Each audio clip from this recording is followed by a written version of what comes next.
This is Retail Voices, the podcast where leaders from the world of retail and outside of retail talk straight about what really works. Insight, innovation, and the human side of the industry all in one place. Hosted by Mark Lack. That's me. Let's dive in. Okay, hi Ash, and welcome to Retail Voices. Hi Mark, pleasure being here. Great to have you here. In this episode, we're going to be talking about human capital within retail. In fact, some of the things that you have implemented in several different businesses recently. Two of those times were actually with me. So can you quickly introduce yourself so that everyone knows who you are and what you've been up to recently? Certainly.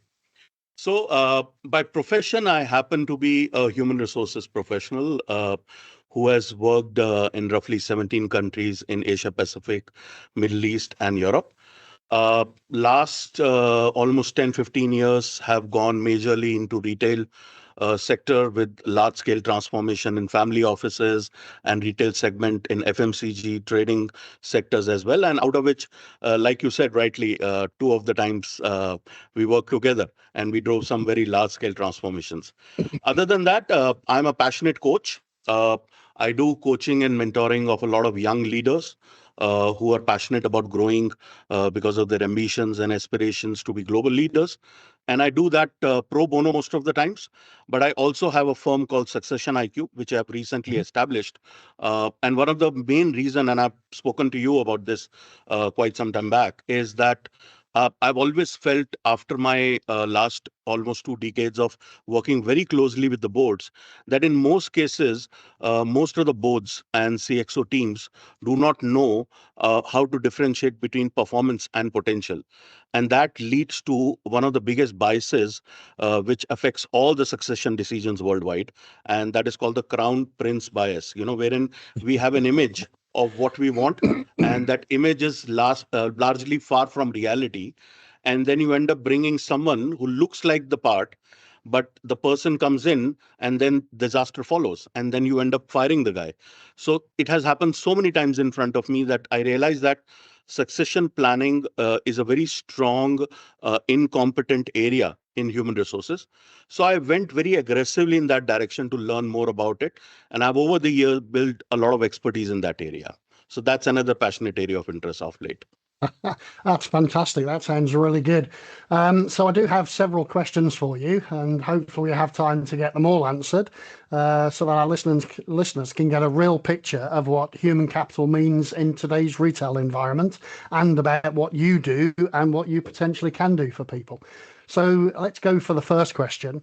Can you discuss some of the recent changes you have seen in the retail industry and how your role as a CHRO has played a part in managing these changes? Sure. So specifically, when I look in this market, which is largely the Middle East environment, I'm realizing that there's a lot of talk about artificial intelligence. And a lot of focus is going in major directions of AI-based transformations. Uh, Personally, if you ask me, I'm not in complete agreement with that direction, because I feel that, and Middle East has this peculiar problem that sometimes it starts to copy and paste what it sees as a best practice in rest of the world.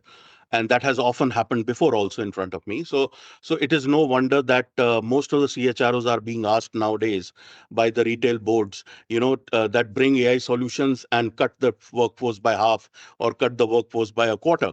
And I think it's a disastrous way of thinking, because we don't realize retail has historically, and even today, I believe, always been about people.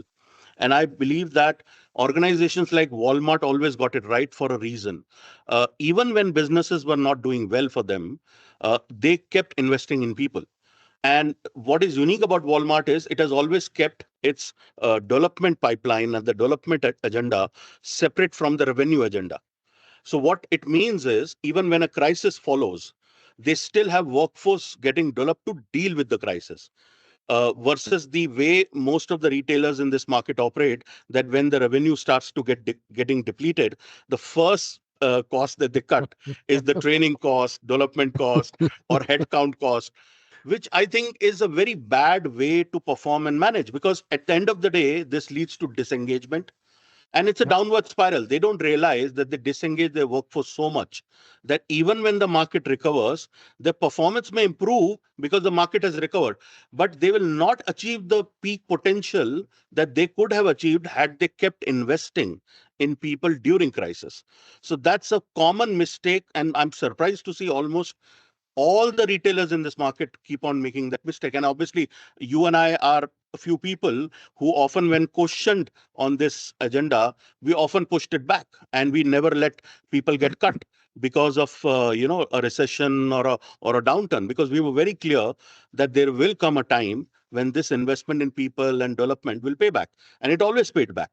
And so I have proof, and I'm sure you have in your journey proof, that it's a wrong decision to make. But of late, this is a pattern that I'm seeing emerging, and people are using AI to make those decisions. And unfortunately for me, to conclude, AI is all about process improvement, efficiency maximizing, potential scope of improvement, and developing a certain process to a level of world-class expertise. But what are we using it for? We are using it to reduce cost, which is a very minimal use of artificial intelligence in my mind. Yeah, I mean, it is a crazy use that people are actually using AI to reduce staff costs, whereas AI is supposed to be a tool that assists you with efficiency and process, as you're saying. Absolutely. Absolutely. And I mean, I like technology, and I have no problem with technology at all. But I still think that we should be working on HI a lot more than AI, or as much as. Let's at least make it an equivalent. And as you say, keep investing in the people to be able to use the AI rather than just replace them with AI. And that's interesting, because it really leads on to the second question. And it's In fact, about, if you allow me, Mark, I want to yeah, add something very interesting. Very recently, I was in a debate with a few HR folks, and they were continuously talking about it. And I asked all of them a question. I said, "Do you guys travel?" They said, "Yes, we all travel." I said, "Let me ask you a question. Would you want to travel in a plane which is being run by an AI and ML program versus a plane which is being run by a pilot?" Every one of them was silent. Like, we can feel that there's no right answer to this question, but the actual right answer is, I will always end up trusting a human for a yes, human based decision making versus a machine for a human based decision making. yes. Even though I am very fond of AI, I've used tech very advanced level in my career, but I also believe there is an over obsession of AI, of late. Yeah, There is, yeah. Everybody seems to think it's the next great thing, and absolutely. everybody thinks they're going to be left behind unless they invest. Yeah, So yeah, millions and billions and potentially even trillions is being poured in by all of these yeah, companies, yeah, thinking it's going to be the savior of their businesses, and yeah, it's not always the case. So, absolutely. like I say, that sort of runs into the next question I have about change management within an organization. And particularly in the context of our industry, as things like AI is coming in, what do we do about it? How do we manage it? And then how do we manage that change to make sure the people are brought along with it? This is a very fond question of mine, and I've had several sessions, discussions with several leaders worldwide over this. I've hired leaders for driving transformation and change, and you have driven transformation and change for so many decades in your career worldwide. And I often come across one very important point of view. If you look at why retail as an industry flourished, and in certain parts it kept flourishing, in certain parts it went up and down, I think largely the fundamentals of retail have always remained the same. If you give me a choice personally to buy a product online versus to go and experience it in, let's say, a Mall of Emirates or a Dubai Mall environment, if given a choice, I will always go to the mall. I will always go to Dubai Mall. And I think most people think like that. And there is this unfortunate join the bandwagon kind of a stream of AI, wherein people's mindsets are being manipulated to move to e-commerce and m-commerce and use AI platforms, and in a way create threat for retail industry. But in reality, I think human beings crave for human interactions, Hmm. and that's a reality of life, whether we like it or not. And that's one of the reasons, one of the biggest minds of Google team, which was a part of the entire AI strategy for Google, later on left Google, And it said that I believe the direction that Google is taking is going to be dangerous for the world in coming years. Because the reason for AI has to be to improve experience. It cannot be to replace human beings. It cannot be to minimize human interactions. It Mm. cannot be to minimize human interventions. Unfortunately, that's what AI and e-commerce and m-commerce is ending up doing. To me, if you create a retail environment like Walmart keeps getting successful at it all the time, and one of the things I love what I read about it, and I remember Sam said something beautiful ages back, and he said retail is all about excitement, you know, Mm. and if you build that excitement in your people, your customers will be excited to come back to your stores all the time. The problem is we are often looking for solutions to solve operational problems without paying attention to the excitement in solving a problem. It's like very simple. If you get an amateur mountaineer and tell him, can you climb Mount Everest? He wouldn't get excited. But you Yeah. show him a motivational video, train him for it, and then get him to do it, he may actually surprise you. And Mark, you'll be surprised. The maximum number of deaths on top of Mount Everest are of experienced mountaineers. Amateur Yeah. mountaineers are more successful in climbing Mount Everest because there is no baggage. Yes. Yeah. Exactly. And Exactly. unfortunately, what is right now happening in retail, a lot of brain drain is happening and overloading of things to move people away from the fundamentals of retail.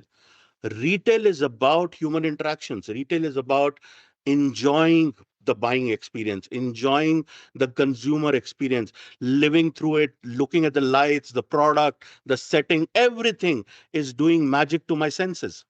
And Exactly. slowly and steadily, AI and MCOM and e-com is taking that away.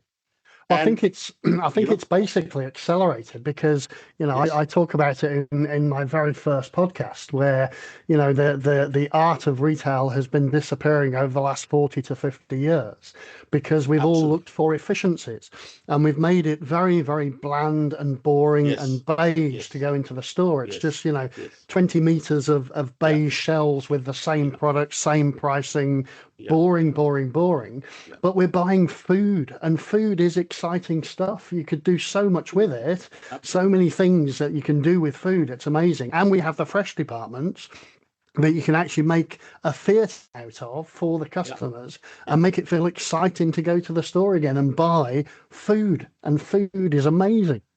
Absolutely, absolutely. I remember when we had started some new food lines in the Ibn Battuta Mall Mm. in the years when we were together at BMA and when BMA had owned the franchisee for Gion. And it was a sellout every day. And because we were trying so many different cuisines, and food is a very good pull for retail, and there were lines of people coming in, and we were selling it cheap, economical, at the same time very tasty and fresh ingredients bought every day and replenished every day. And it's all about the excitement. That's what the stuff that you're talking about. And you said it rightly. They're making it so bland. And Yeah. that's the reason people are shifting to other, modes of retail because they're losing interest. People are not Yes. realizing it. Yeah, and this is, I mean, this leads us very nicely on to the next question, Yeah. in terms of technological advancements, disruption, and of course the consumer. We say consumer preference Mm, in terms of e-commerce, but mm, actually I think we've done it to ourselves because we thought it was the way to go. A customer needs an onion, we need to deliver it in 15 minutes. mm, Well, if I'm trying to deliver an onion in 15 minutes, I'm not making any money mm. unless the onion's going to start costing $5 Absolutely. an onion, which consumers Absolutely. aren't prepared to pay. So it Yeah. seems to me that we're sort of going down to the bottom of the barrel and scraping it, Yes. and then saying, okay, who's got the deepest pockets? Because Mm, nobody's really making any money from e-commerce. And a lot of these companies that start up, and I could name quite a lot of them, they start up, mm, they've either got the e-commerce bit, they've got the dark mm, store bit, they've got the mm, delivery bit, somebody's got a bit mm, of all of these. And how mm, many of them have already failed with mm. all the money that goes into them as first round funding, seed funding, angel investors, all this money comes in. Yeah. And basically, all of them are looking for the IPO, Yeah. and Yeah. the one that has the deepest pockets ends up surviving. Yeah. So how do we manage our people, especially the guys that are Mm, still filling the shelves and now mm, maybe picking the shelves as well. mm, How do we manage them? How do we keep them engaged? mm.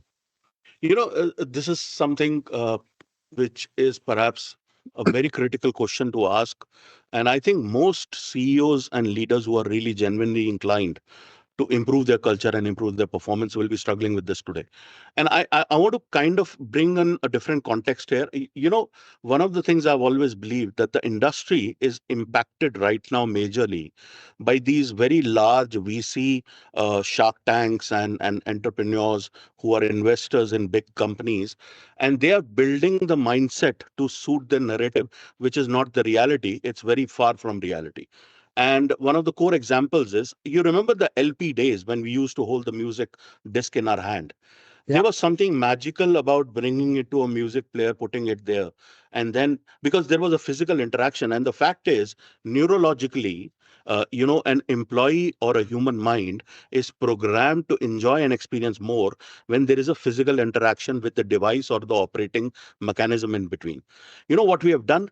We have literally stolen the whole process away from the human, and that's the problem. And unfortunately, all the investment firms of the world are ganging up to actually make it worse, and no one is talking about it, no one is questioning it. Everyone is in for it, including the rulers of the various countries, or the presidents of various governments. Everyone is talking about AI and the new age, new wave technology, without realizing that the real experience of joy, fun, having engagement with the brand that you were dealing with, or the company you were dealing with, was with the process that you were connected with in a human way, whether it's a product, or whether it was a manager walking up to an employee and saying, "What a great job," versus today going to social media and liking what he's doing, which might be liked by 100 people. I would any day love my manager to walk up to me and keep his hand on my shoulder and say, "I'm proud of what you did, Ash. Great job." Versus, just in a remote way, thanking me on a social media platform while not meaning it. yes, What people don't yeah. realize, this is the reason that employees are not engaged anymore. Loyalty is missing. People keep leaving organizations, and people keep asking this question: why are employees not loyal anymore? They are not loyal anymore because you have changed the rules of the game. You're I playing think it the way it should not be played with, you know? I think the problem is, and I noticed this maybe 10 to 15 years ago, it started. And it started with the software companies. You and Yes. I, and especially me, I come from an Mm, age where I used mm, to buy a CD mm, and put it into my laptop and upload Windows and mm. Microsoft Office. And I Yeah. paid Yeah. my 80 odd pounds, whatever it was back Yeah. then, and I owned the disc forever. Yeah. Now it's all SaaS related, software as Yes. a service. Yes. Yes. If we look at our music, Mm, we all click away at mm, Apple iTunes and all this kind of stuff. mm. But what happens when we go? Because we don't technically Absolutely. own that music. It's within Absolutely. our Apple Absolutely. ecosystem. We don't own it. Absolutely. If you look at things like the cost of living crisis that is Yes. happening now, and what's happening with corporations buying up large tracts of land and housing, people don't own their house anymore. Yes. They rent. Yes. So Yes. the world is going in such a direction that we don't Absolutely. own anything anymore. Absolutely. And And what we want gets yeah, delivered to us. yeah, yeah. And I want to add something to that, Mark. You picked a very beautiful part of a context which bothers me a lot. You and we used to call it in our learning days. We used to call it the hand and mind wiring. The hand and mind wiring, which had heart in between. Whatever one does with these three together will always stay with you forever. And the unfortunate part, if you really look at technology, whatever is coming out is getting obsolete in 6 months. Yes. So the companies that are building technology are themselves cannibalizing their own products and services within 6 months by bringing a newer version. And there is no end to it. There will be no end to it. The other part of the problem is there was a time when there were experts in the market of every sector, every segment. Now look at our sector also. What is happening with the advent of digitization, tech, and AI? What is happening? There were days when we would, and I'm a software engineer by qualification, as you know, I've coded by my hand. And I know today a software engineer doesn't need to code. which was the basic core essential skill a programmer must know. He just needs to go to cloud, cut, copy, paste, and 10 minutes, voila, you have the best scripted code that needs to be there. The whole technical awareness, the maturity of technical bandwidth is missing. And the more and more tech driven we will be, and the more and more digital we will be, the moment, imagine a country whose entire electrical power supply is driven by digital. One code has to go wrong, Yes. and that country might not have electricity for an year if there is no one who knows how the source code was built. Yes. We are Yep. running towards a disaster. The amount of blind obsession with AI, the amount of blind maniac, passionate obsession with AI, there is no one asking these questions. That No. you are continuously migrating to a better version, version 2, version 3. What's going to happen once the version 10 collapses? Yeah, well, I mean, I have a sort of side project as well, aside from Retail 101 and Retail Voices, called Parallel, and it's the parallel effect. And I just recently uploaded an episode on YouTube about that, and it was specifically about solar storm. A solar storm hits Earth. Yes. What happens next? And a lot of the protections are not in place for all of this digital stuff that we're doing and electronics, and it's not hidden, it's not buried underground, it's all in the air. So as soon as this solar storm hits, and if we hit something like the Carrington event, then we're going to be in trouble with the amount of stuff we've got under digital processes nowadays. How do we deal with that?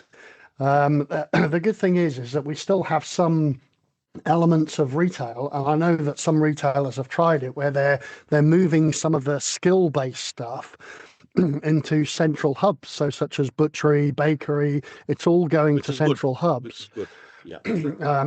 But then what happens is the skill base actually reduces, because instead of having 3 or 4 butchers in each store, I might have 5 butchers in one place that do all the work, and so therefore the skill base itself gets lost. And what I'd rather have, and I've tried to do this everywhere that I've been, is okay, we can have a central butchery for some of the basic processes, how to cut up a chicken, get a chicken cut up, how to cut an 8-inch steak at a standard level, that's fine for some packaged. But then you should still have a butchery service counter where, what if you want a 6-ounce steak or a 9-ounce steak, or what if you want a joint that's 1.2 kilos? Then that butcher can actually use his real skills to make a proper joint for a customer, rather than standing there boring all day making some mince or making some 8-inch steaks all day, or trying to cut up a chicken into portions perfectly every single time. That's not what we want. What we want is for them to use their real skills.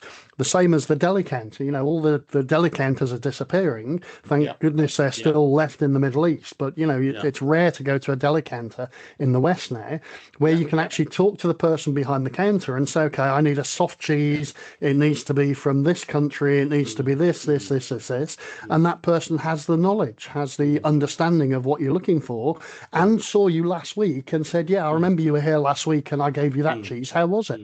And that's the sort of interaction that we're starting to lose. Yeah, and that's totally missing today. I'm often talking to my 2 teenage daughters, and one of the things I realize in this age group, and many of them are going to be the future employee pool, this generation of the retail market. Retail was always about learning from the process by doing it with hands. Yes. The problem with the advent of e-learning and LMS, for me at least, it has taken away the fascination of learning, because you're not learning, you're just it's like the difference between hearing and listening. Yes.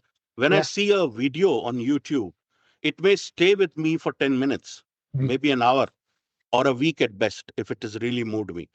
But when I do something with my own hands, and again, the hand, the wire, and the mind, the wiring between hand, mind, and the heart, and everything, it comes together, that stays with me for life. Yes. And retail was a brilliant example of this. And I think your career, your career is a brilliant example of that. You have done stockist role. I've done timekeeping. When I started my career. Today, you tell an HR postgraduate to go and do timekeeping, he will end up coming with his resignation and say, go to hell. I'm not going to do that. You tell them to do payrolling, they will think it's an insult. And Yes. I've done that. When you learn by the building blocks of anything, whether it's business, whether it's culture, whether it's a market, whether it's a organization, you become an expert in that area. And that's why I made that statement. There are no longer any experts, and it's going to get more and more dangerously worse. We will lose experts in the market. There will be very scarce level of pool of talent, you know, It and will be that's my empty. biggest worry. That's my It will biggest be worry. empty because where Yeah, do my butchers come from? And like you say, by actually physically doing it rather than just watch. I mean, video has its place. We've all yeah, done yeah, these yeah, sort of yeah, yeah. micro training Obviously, sessions. obviously. But a butcher needs to cut a piece of meat and Yes, make a mistake. yes, If you don't make a mistake, you're not learning. yes, You're just doing something by rote. yes, Which we know that when schools and education went the way for a while in the 70s of just learning by rote, yeah, it didn't expand the mind. yeah. It just okay. I know to say 1 times 2 is 2, but I don't know Mm, why 1 times 2 is 2. mm, mm, And that's mm, also the problem with things like the out of mm, stock and availability measurements. We mm, allow the systems themselves to actually work away and do it in the background as the AI that they're now calling it. Basically, it was mm, just an algorithm previously. mm, mm, But what happened is we forgot to mm, tell the store managers and the department heads how the actual algorithm works, how the mm. algorithm is put together, and which Yeah, piece means what, so that yeah, they can understand it. They just blindly say, okay, the yeah, machine says order 2, so I order 2. yeah, That's it. yeah, They don't think about it anymore. yeah, yeah. And And that's a big that's the loss. dangerous part. That's the dangerous part. And especially in retail, this is going to impact us very badly, Yeah. And Yeah. yeah, so that's a very serious issue.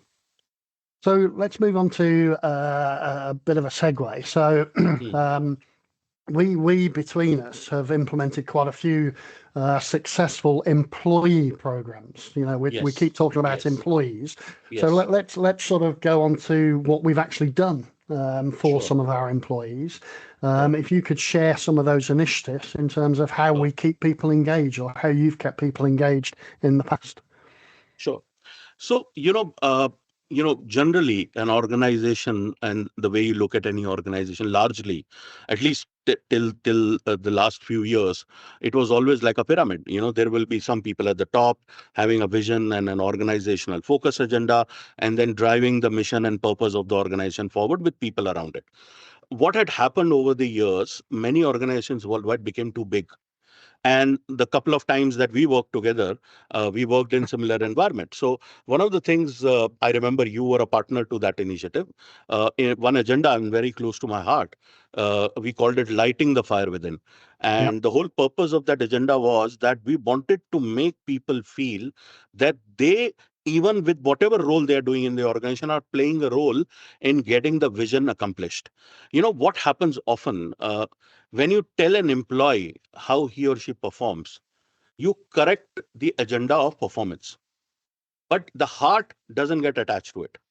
But at the same time, when you tell the reason of why that performance is required and how he, by and getting engaged with that process, can make a superior delivery and a much more effective performance agenda, then the employee gets attached to the agenda and the heart takes the buying. And I always tell people the heart always will supersede the mind. The mind will always follow the heart.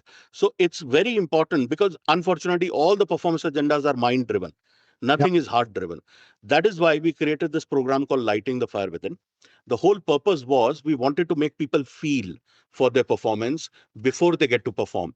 And it did wonders. I remember when we started that initiative in Saudi, I remember in the early years when I launched that agenda and we went to Saudi, I remember many of my Saudi colleagues said, Ash, you have gone crazy. Saudi will never ever accept this. Saudi is very traditional. Saudi doesn't believe in these kind of things. And you'll be I surprised, Mark. Ashutosh, Saudi, you exactly. hear you're crazy quite a lot. Yeah. Yeah, yeah, yeah, yeah, yeah, for sure. And not only that, every time I went to any regions in Saudi market, I met with a lot of resistance. But you know what was surprising? The resistance came from management. Yes. Yes. Employees were lapping it up. Yes. Yep. And Yep. I was amazed in 6 to 7 months' time once I launched the program. Saudi became top notch country in terms of performance in apparel retail. I remember we were fast moving our store chain, and we were opening a lot of new stores, a lot of new employees were coming in continuously. And the moment this agenda went on floor, it actually lapped them up. Everyone became inspired, motivated.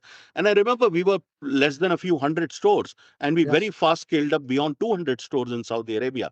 And lighting the fire within, I very strongly believe, became a very strong wheel of excellence and performance for the Saudi performance to go notches up. And because of that, employees became a part of the Saudi story.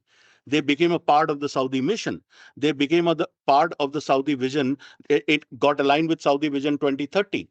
And they said, we're going to take BMA and Red Tag and 24 and Savers and every business that is existing in Saudi to the next level of operations. And no wonder we kept performing year on year. At times, I remember we were the best performing value retailer in Saudi. Yeah. There Yeah. were few Yeah. months and couple of times we even had beaten landmark brands in the Wow. region, only Wow. because of the reason that this motivational strategy worked wonders for people to deliver exceptional performances in Saudi.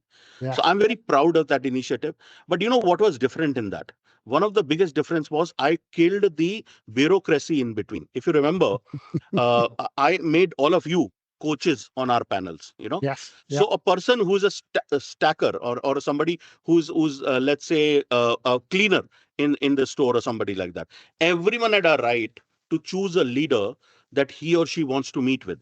So I killed the distance between the levels of the organization, and I brought the organization flatter together. I had a session with the MD. You remember, in conversation with A. A stood for Arif Sheikh, who was our MD and one of the founders of BMA. And I brought people closer to him who had watched him make this business big, but never ever met him. For Yep. 20 Yep. years they worked, 30 years they worked there. And they suddenly met him. And I can tell you, there were at least hundreds of cases where people walked up to me, they had tears of joy in their eyes. So anyone who tells me, and this is not very old, this is like 4 5 years back. So Yes. anyone who tells me that employee experience, employee engagement and all that is very good in books, it doesn't contribute to results, it doesn't contribute to performance, doesn't know what he's talking. That Because we BS. used Absolutely. it we Yep. used it to deliver exceptional performance. Yeah. And Geo was Exactly. a classic example again, because I remember the Geo anthem. It did wonders in Ibn Battuta in our sales. We saw the numbers going up. So Yep. everywhere, wherever employee experience was becoming a part of the strategy, the delivery happened. The moment you keep strategy away from employee experience, because then in your mind, you're thinking this is a cost. Yeah. Exactly. But when you make it a subset of your strategy and you say, if I don't invest in employee experience, my strategy won't get achieved. 100%. And Then the this is results part of follow. the problem is Yeah. that you quite often see, every year we build the 5 year, 3 year, 10 year strategy. It's rebuilt every year. And then what happens is it gets signed off and then it goes in a desk and then we forget Yeah. about it completely until the next year, 3 months before we have to start presenting it. But I mean, it's interesting what you said earlier because when I joined Circle K, one of the concerns I had was we had a lot of remote stores and we also had stores in the UAE at the same time. And I was based in Jeddah. So therefore, my concern was, how do I make sure that my message from a strategic perspective, or even just a skills-based or training or just vision perspective, how do I get that message to everybody in the team? Now, we already had an L&D WhatsApp group where everybody was aligned on there and we would, send some bits and pieces. But what I ended up creating was the Monday morning K-cast. So a Circle K podcast that went out every Monday morning. And it alternated between things like, okay, here's a message, here's a bit about strategy, here's a bit about training, here's a sort of learning element. And they also had early access to the Retail 101 podcasts as well, so they could access them. But what it meant for me as the CEO was that I could get my message across to every single member of the team without any dilution, without any interpretation. Because if I passed it through to the general manager and he then went down to the ops manager, he then went down to the area managers, then to the store managers, then to the team, I've got 5 or 6 as a minimum interpretations of what I'm trying to say.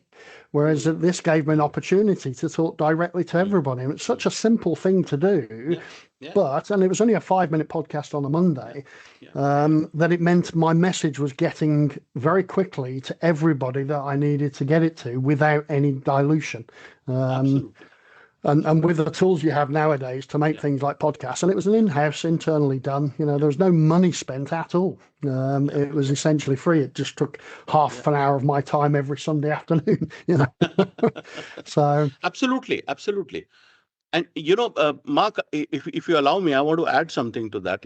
It's very unfortunate that over the years, leaders have become too serious about themselves. And when I say that, it's about they stopped understanding that when we become too conscious of our levels, when we say, oh, I am a CEO, has he taken an appointment? Has he gone to my EA? Has he sought my diary? And almost all CEOs eventually have this challenge when they reach that zone, when time is scarce, they can't meet everyone, but even then they have a choice to be accessible.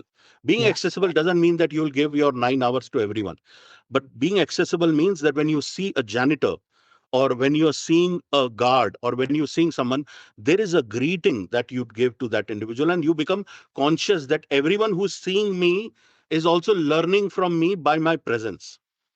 And I call it the visual presence of a leader. Many times you give messages without even speaking to people, and I've seen a few other examples of leaders who remained accessible no matter how busy they were.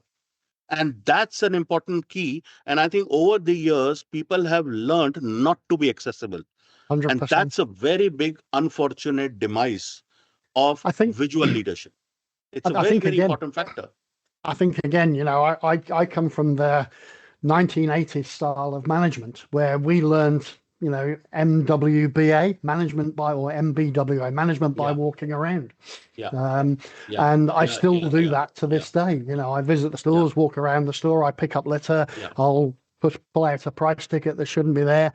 And talk to the team when I'm in the stores. And I think a lot of management now isn't about that. And especially as you get up to the CEO level, all of a sudden you have board responsibilities and quarterly reporting responsibilities. And you sort of remove yourself so far away from not only employees, but customers as well. And that also becomes a problem. And then you have your trusted lieutenants around you. And of course, what you're doing is you're operating in a bubble of your own making, of people that are going to tell you 99.9% of the time what you want to hear. But actually, you need to hear from the guard, the janitor, the driver, the barista, the store manager. You want to hear from a wider ranging perspective of views.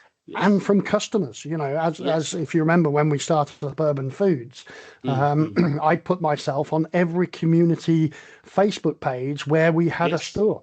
So not only was I accessible to my employees, but I was also accessible to my customers directly where we had a store. And I think that played a huge part in the growth that we had in those stores, because everybody knew that even the CEO was accessible. It makes a huge difference, because the moment the lowest or the middle starts feeling that the top is a part of my own setup, that level of inspiration is next level. It's a huge driver. Exactly. We're all there together. And in fact, we had this discussion a few times about the head office, and I don't like the term head office. And in fact, I changed it to central support office, because we're not the head office, because it automatically suggests that we're above something, and we're not. We are there to support the stores, because the stores are where we serve customers, and the customers are the ones that give us money, and we need money. Absolutely. Okay. So just, again, I suppose to sort of not quite close it up, but to sort of give people some insight into what we are now looking for in terms of attitudes, competencies, and skills when we recruit people into retail. There will be people listening to this, hopefully, that are looking at a career in retail. So what do we look for in potential recruits? Perfect. So let me try to answer it in two buckets, and the first bucket is basically been a journey of mine. It's been a discovery of sorts.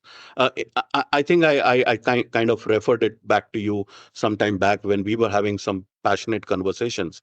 And I've always believed that overall across the world, we are all hiring for three circles. And these three circles are basically your professional and personal experience in industries and sectors you worked in.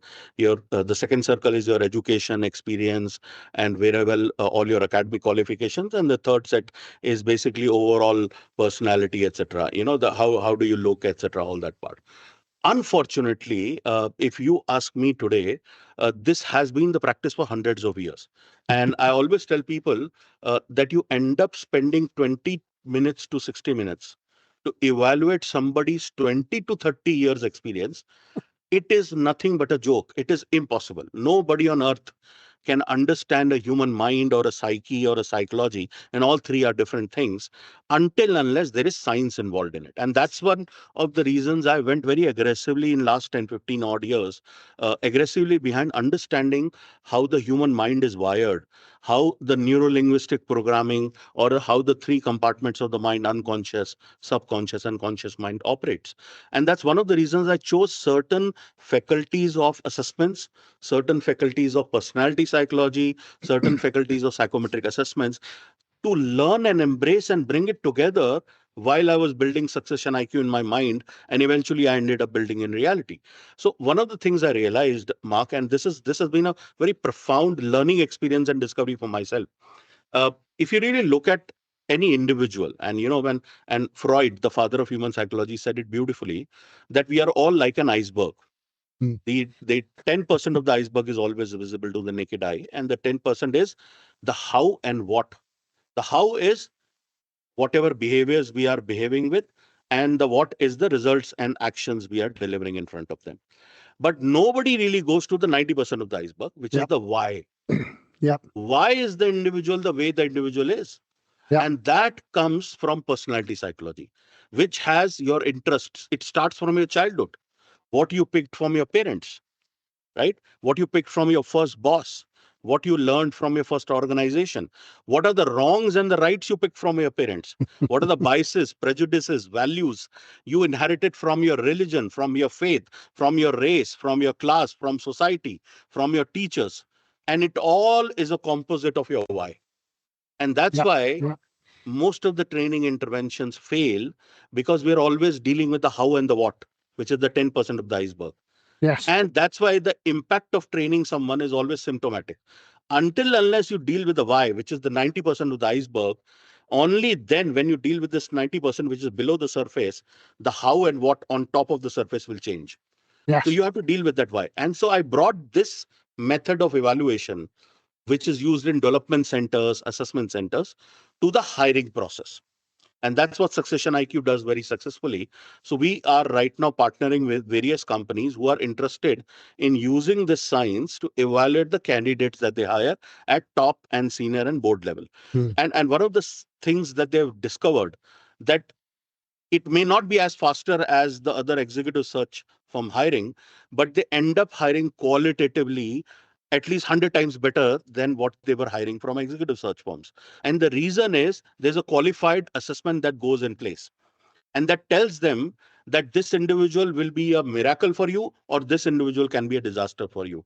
It does not matter whether the individual was a success or failure before, which is another yardstick we use, and Yes. that's why Yep. most companies follow, okay, he was very successful in this organization, so he'll be successful in mine. It is like saying that Nokia CEO leaves the organization and you replace Nokia with Motorola CEO. It will be a disaster because both Uh, organizations culturally are different. The Motorola culture is very different from Nokia culture. You cannot cut, copy, and paste culture of one company to another, even if you're in the same sector. And classically, if you look in Middle East itself, and I won't take the name of the organization, one of the biggest mall making organization, I think everyone can follow. When they lost their CEO, government had to step in to yes. form a panel of people, and even their own family office members were not allowed to be the successor because there was nobody who could lead that organization. So they had to bring in government. And the government had to appoint experts from outside to help the organization in finding a successor. And that's a classical problem. And that's why hiring today is a very big issue for most of these organizations, because in reality, hiring has become body shopping. Yes, yes. That you are in FMCG retail, you're hiring another store manager from another store just because he is an FMCG retail. But the same concept you follow at board level also, you follow it at CEO level also. And that's the problem, That is a it problem. I doesn't mean, work. it's to me, I mean, the retail industry, as we know in the Middle East, is very incestuous anyway. People do tend to sort of move around them for an extra Yes, 50 dirhams or 50 reals, yes, whatever it may be. yeah, And I think from a recruitment perspective, I used to be in a business, and I won't say where it was or who it was, but it was in the region mm, where we had a very high turnover of employees. mm, And when we were recruiting, it was mm. almost like speed dating in terms of speed recruiting. You'd somebody in Mm, front of you, and you'd say, okay, he's yeah, got two eyes and he can sign, and he's got four fingers and two thumbs, eight mm, fingers and two thumbs. So okay, mm, you're hired, and the guy would then only stay for a couple of months, or during his mm, probation period, mm. the store Yeah, manager would find yeah, that this guy is basically yeah, useless. yeah. And I think what we ended up doing is going to I mean, I say this to my wife a lot, the Mm, LCD, the lowest common denominator, mm, to get somebody in, because we need mm, a mostly warm body sitting in a mm, seat somewhere or standing at the shelf somewhere.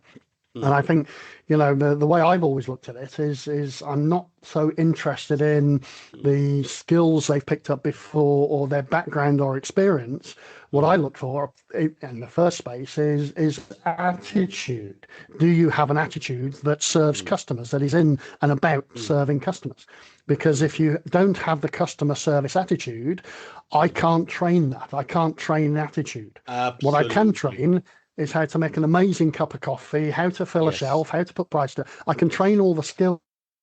Yeah. I can even train competencies, Yeah. but I can't train attitude. So my first look is Yeah. always, are you able to serve a customer? If I can still serve a customer at my level, and I'm not saying I should or I shouldn't, but I can still serve customers. Sure. I haven't done Sure. it in a long time because I'm not very Sure. good at it, but I Sure. can serve customers.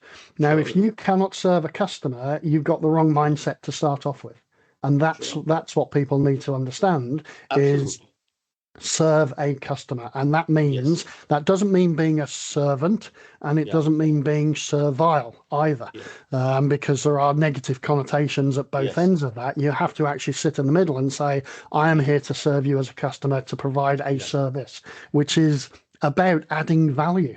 Because again, if you ask a lot of people in the industry, what is customer service? Oh, I smile at the customer and say hello.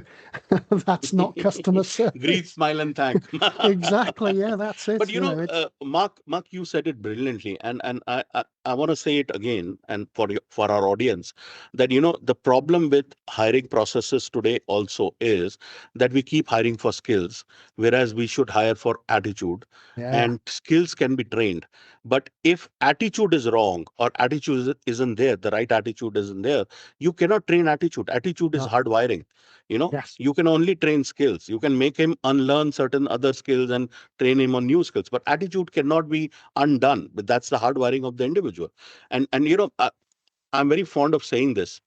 One of the reasons some of the leaders, and including you and some of the other people, if you look at your resume also, and if I look at my resume also, one common element between both of us is that we have worked in Asia Pacific, and we have worked in Europe and in Middle East.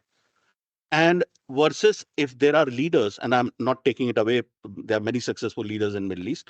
If they've only worked in Middle East, they will be very rich in experience and exposure, sure, but they will miss a certain element of characteristic of somebody who comes from Asia Pacific environment.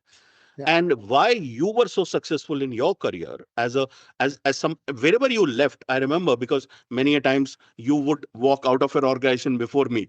It has happened twice in our careers. You have left before me and I've left afterwards. Every time you left, people kept remembering you, not only because you were a great leader, it was because you touched them in ways that they could remember you by. And that was because you left them with an impression. And why that happened? Because you made choices to go to countries like Pakistan. Yes. countries like Thailand. You worked in countries where generally retailers don't go. Yeah. And that's my another very critical point. When I hire leaders, I look for this ability to have an adventure, ability to take risk, ability to challenge your own boundaries, Yes. And Yep. like someone always, this beautiful quote: if you can't win in here first, you will not win in the game. It's all about taking that risk. Are you willing to plunge? Take the plunge, And I've always seen leaders, whether it's you or many others who I've worked with, they've taken that plunge to do things which other retailers would look at and say, oh my God, that's crazy. I'm not going to do it. You know, but you Yeah. ended up doing it, and that's one of the key factors in building what I call as your leadership legacy, and what people would remember you by, and Yeah. that's very, very critical. And there aren't many leaders, unfortunately, today in the market who have worked on building that legacy, I mean, and my that's my the that's the key piece.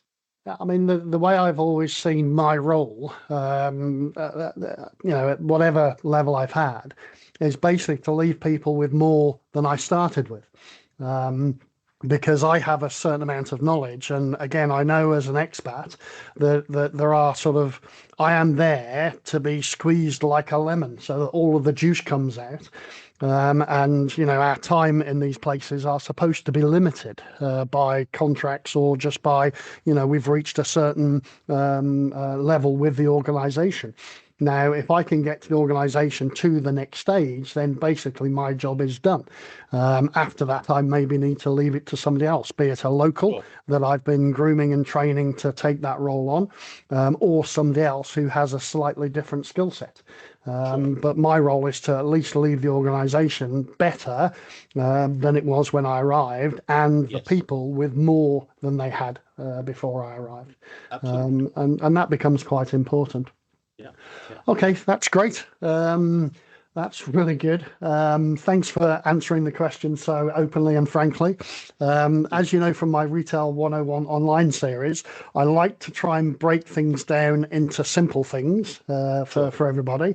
And I keep talking about three things, the three simple things. So, what would these three things be in relation to a human capital department and what Hmm. they need to do in a retail environment? So, what are the three basics for HR in a retail environment? Sure. uh, I'll say, for me personally, the three things that I would like to look at. One is, I think a human capital function should be having a very strong character. And when I say character, it's something like the way we behave as a team, and it should be in consistency with when no one is around and with when everyone is around. The problem why HR often in retail environment gets a bad name is because we become too close to the management or too close to the employees. It's about neutrality. It's about Mm. being unbiased, but also being open to both sides. A very important element of that is having a very strong character, which means right is right, even if everyone else is opposing it, and wrong is wrong, even if everyone else is asking for it. So I think I have tried to at least inculcate these attributes, and that number one attribute is having a character, very strong character of being trusted. So trust is Mm. important for a Mm. human capital function, very, very critical flavor, which many retailers are not able to today build. And that's one of the reasons why people keep leaving those retailers. The second thing I would say, uh, accessibility. Often what happens is, I always encourage my team, even during difficult times when you don't have the answers, still listen to people's concerns. And my team many a times would come up to me and say, Ash, we don't know what to do after that. And I said, okay, let's understand that you're not talking to him. His manager is not talking to him. His manager's manager is not talking to him. Mm. He's dying inside every day. Let him at least know there is no clarity, but I understand what you are feeling. The problem is that we are scared of dealing with bad news. Yeah. That's the reason we Yeah. avoid this attribute of listening too much. And I always tell people, HR has to be the listening post of people. People should be fearless to say anything. Even if they have an issue with the CEO, the Yep. first person they Yep. should walk up to is the HR.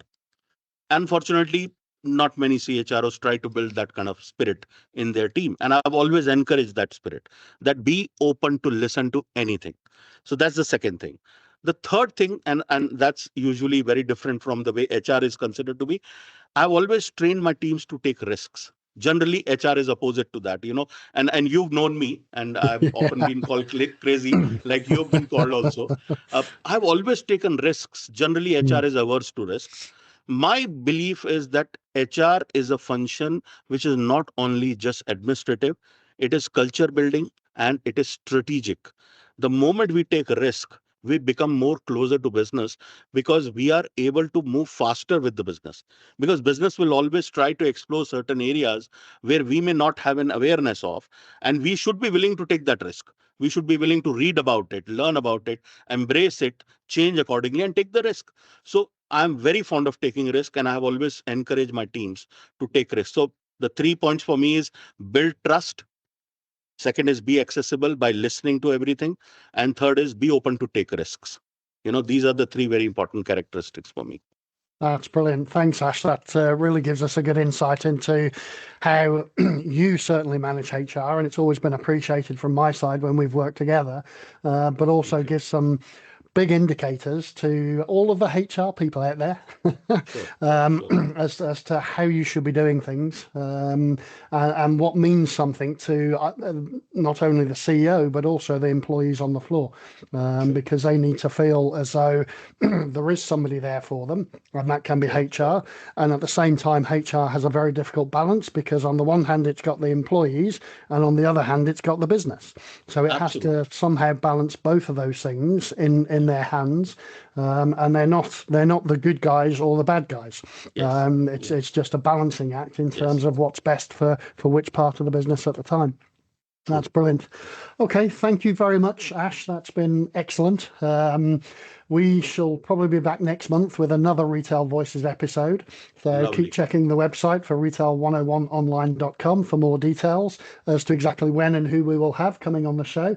Don't forget to subscribe and ring that bell wherever you get I your will. podcast fix from, so that you don't miss a single episode. Welcome to the Retail Education Revolution. Okay. Excellent, Mark. Thanks, Lovely Ash. That pleasure was talking to brilliant. you. Thank you. Yeah, that was brilliant. Thanks, Ash.